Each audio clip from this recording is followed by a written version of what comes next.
कहानी की शुरुआत एक बच्चे से होती है जिसका नाम जैक था और उसके पिता एक किसान थे। जैक को कहानियां सुनना बहुत पसंद था, खासकर राजा महाराजाओं की कहानियां। वह एक खास राजा की कहानी बड़ी दिलचस्पी से सुना करता था। ये कहानी उस समय की है जब एक राजा पूरे देश पर राज करता था। उस दौर में कुछ पादरियों ने ऐसे बीज बनाए जो साधारण बीज नहीं थे बल्कि जादुई बीज थे। इन बीजों को बनाने का उद्देश्य यह था कि वे स्वर्ग तक पहुंच सकें और भगवान से मिल सकें। उन्होंने वे बीज जमीन में बोए जिससे एक बहुत बड़ा पेड़ उगाया। यह पेड़ इतना ऊंचा था कि इसकी छोटी आकाश को छू रही थी। पादरियों ने समझा कि यह पेड़ स्वर्ग की ओर जाने का रास्ता है। जब वे पेड़ के ऊपर पहुंचे तो उन्हें पता चला कि जमीन और स्वर्ग के बीच एक और दुनिया मौजूद है जो बहुत खतरनाक जगह थी, क्योंकि वहां राक्षस रहते थे। ये राक्षस इंसानों से कई गुना बड़े और अधिक शक्तिशाली थे। जब राक्षसों ने इंसानों को अपनी दुनिया में आते देखा तो वे तुरंत समझ गए कि ये इंसान है और उन्हें धरती का रास्ता पता चल गया। राक्षस धरती पर आ गए और आते ही तबाही मचाने लगे। उन्होंने खेत बर्बाद कर दिए, घरों को नष्ट कर दिया और यहाँ तक कि इंसानों को मारकर खाने लगे। ये तबाही देखकर राजा और उसके साथियों ने एक राक्षस को मार डाला। बाद में पादरियों ने उस राक्षस के दिल को निकाला और उस पर जादू किया जिससे एक जादुई मुकुट बनाया गया। हैरानी की बात यह थी कि जब राजा ने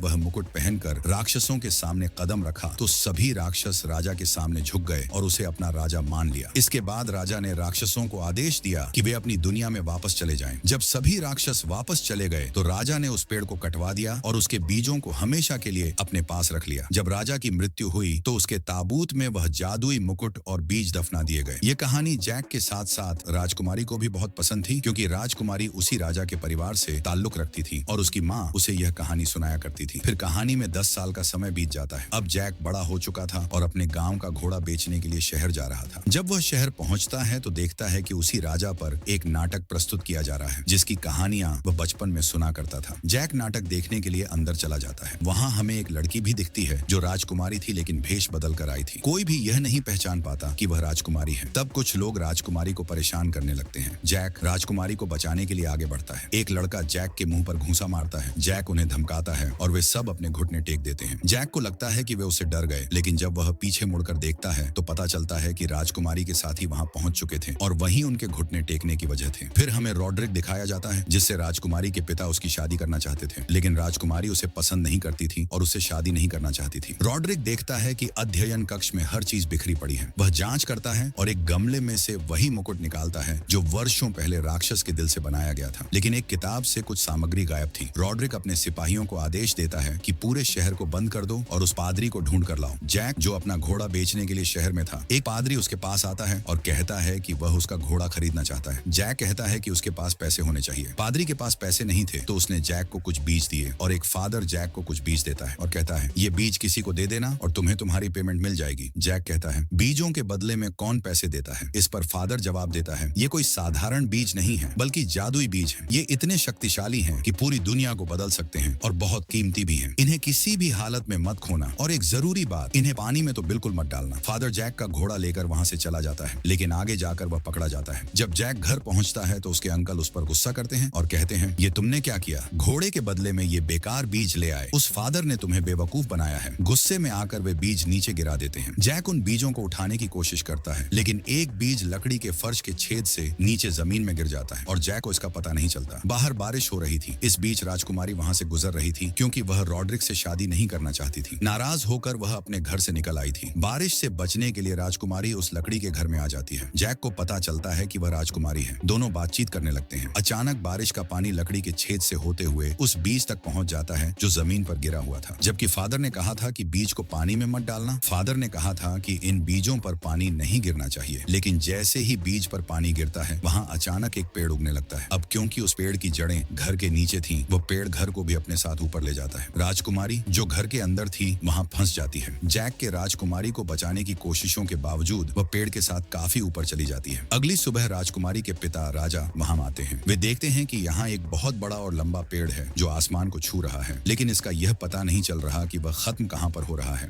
जैक भी इन लोगों के साथ जाना चाहता था और वह उसे भी साथ ले जाते हैं। और जब ये पेड़ के ऊपर चढ़कर आसमान की तरफ जा रहे होते हैं तो जानबूझकर रॉड्रिक उस रस्सी को काट देता है, जिसके कारण कुछ सोल्जर्स नीचे गिर जाते हैं और मर जाते हैं और वे अपनी लोकेशन पर पहुंच जाते हैं। एक ऐसी दुनिया जो पृथ्वी और स्वर्ग के बीच में है। वहां पहुंचकर रॉड्रिक जैक से कहता है मुझे पता है कि तुम्हारे पास वो जादुई बीज हैं और तुम वो मुझे दे दो।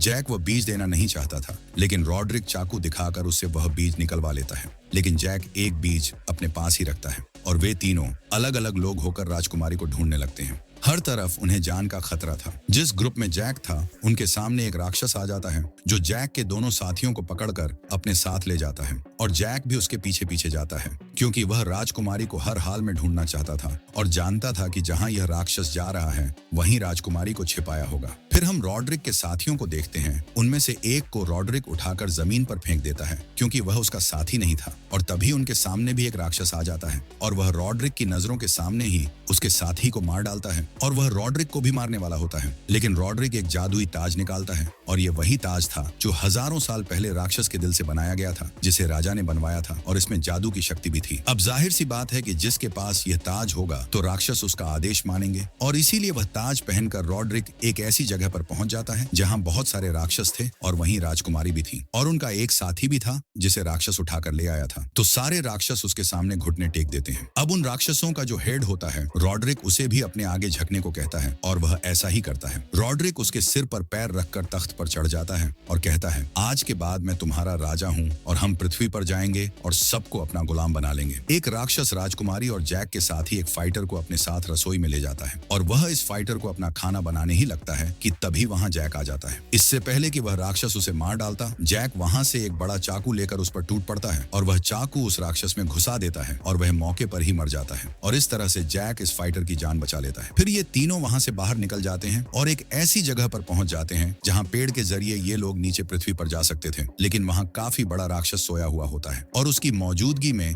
ये वहां से कभी भी नहीं जा सकते थे और इसीलिए जैक और वह फाइटर मक्खियों का एक छत्ता लेकर आते हैं और जो आर्मर मास्क उस राक्षस ने पहना हुआ था उसे खोलकर इन मक्खियों को वहां अंदर छोड़ देते हैं, जिसके कारण वह राक्षस जाग जाता है और अजीब तरह से तड़पने लगता है और इस राक्षस का बैलेंस बिगड़ जाने की वजह से वह नीचे पृथ्वी पर गिरता है। नीचे राजा उसे देख लेता है और समझ जाता है कि राक्षस अब नीचे आना चाह रहे हैं और वह अपनी सोल्जर्स को ऑर्डर देते हैं कि इस पेड़ को काट दिया जाए क्योंकि अगर वह राक्षस पृथ्वी पर आ गए तो वह सब कुछ नष्ट कर देंगे और फिर इस तबाही को कोई भी नहीं रोक पाएगा। वह फाइटर जैक और राजकुमारी से कहता है, तुम दोनों पृथ्वी पर चले जाओ और मैं यहीं रुकता हूँ क्योंकि मैं रॉड्रिक को किसी भी हाल में रोकना चाहता हूँ क्योंकि अगर वह पृथ्वी पर चला गया तो हर जगह तबाही मचा देगा और मैं उसके इरादे अच्छी तरह से जानता हूँ। और वह फाइटर वहीं रुक जाता है और जैक और राजकुमारी पेड़ के जरिए नीचे आने लगते हैं। अब ऐसा वह चाहता तो नहीं था, लेकिन फिर भी वह पेड़ कटवाने लग जाता है क्योंकि उसे पता था कि पेड़ पूरी दुनिया के लिए खतरा है और तबाही का कारण बन सकता है। दूसरी तरफ रॉड्रिक अपने राक्षसों के साथ पृथ्वी पर आने की तैयारी कर रहा होता है और वहीं पर वह फाइटर भी छुपा हुआ था। लेकिन इससे पहले कि वह राक्षस अपने बुरे इरादे से पृथ्वी पर जाते, वह फाइटर रॉड्रिक पर हमला कर देता है और उसे मार डालता है और रॉड्रिक के सिर से वह ताज वहीं पर गिर जाता है। पृथ्वी पर दिखाया जाता है कि सोल्जर्स इस पेड़ को काट चुके थे और वह पेड़ धीरे धीरे नीचे आने लग जाता है। वह फाइटर भी पेड़ के साथ नीचे गिर रहा होता है और दूसरी तरफ जैक और राजकुमारी भी पेड़ के साथ नीचे गिरने लगते हैं, लेकिन वह दोनों बच जाते हैं और वही ताज राक्षस के हेड को मिल जाता है और वह उसे अपनी उंगलियों में पहन लेता है और सारे राक्षस उसे अब अपना राजा मान लेते हैं। लेकिन अब ये पृथ्वी पर नहीं जा सकते थे क्योंकि पेड़ जो कट चुका था। तभी उन्हें वहां एक छोटी सी थैली मिलती है और उस थैली में बीज थे और यह वही जादुई बीज थे। राजा राक्षस इन बीजों को पानी में फेंक देता है और वहां बहुत बड़े बड़े पेड़ उगने लगते हैं और ये राक्षस इन पेड़ों को पृथ्वी की तरफ कर देते हैं और तब वह पृथ्वी की तरफ बढ़ने लगते हैं। दूसरी तरफ राजा को उसकी बेटी मिल जाती है और वह खुश हो जाता है और जैक को धन्यवाद कहता है, लेकिन वह यह नहीं जानता था कि जैक और राजकुमारी एक दूसरे को पसंद करने लग गए हैं। जैक राजकुमारी को गुड बाय कहकर वहां से चला जाता है क्योंकि वह एक आम लड़का था, एक गरीब था। जब जैक अपने घर की तरफ जा रहा होता है तो वह देखता है कि वह पेड़ फिर से पृथ्वी की तरफ आ रहे हैं